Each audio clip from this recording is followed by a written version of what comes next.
Libo-libo ang mababawas sa gastos mo every month kapag sinunod mo itong 12 na practical tipid tips. Tip number 1, huwag mamuhay na parang mayaman kung hindi ka naman mayaman. Napaka-basic.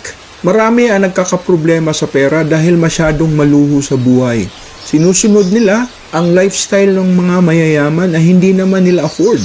Kaya madalas, butas ang bulsa. Piliing mamuhay ng mas simple. Mas simpleng pamumuhay, mas konti ang gastos. Number 2, unawain ang pagkakaiba ng needs at wants. Ang needs ay mga importanteng bagay na kailangan mo para mamuhay ng maayos, kagaya ng bahay, pagkain, damit at pag-aaral. Ang wants naman ay mga bagay na gusto mo pero hindi naman talaga kailangan para mabuhay ka.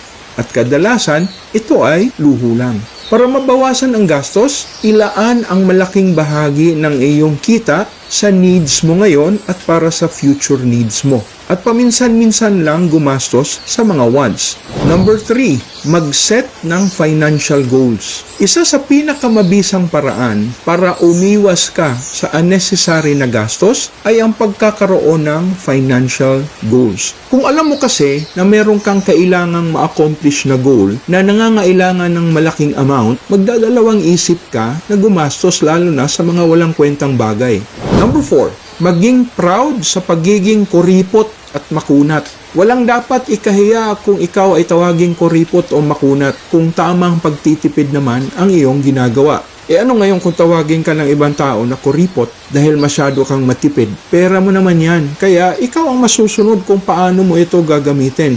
Number 5, gumawa ng budget para sa lahat ng gastusin. Huwag gumastos o bumili ng kahit ano na hindi naman nakasama sa budget, kahit na may pera ka na pambili. Makakatulong ito para maiwasan mo ang impulse buying o pagbili ng wala sa plano, na isa sa mga dahilan kung bakit lumalaki ang ating gastos.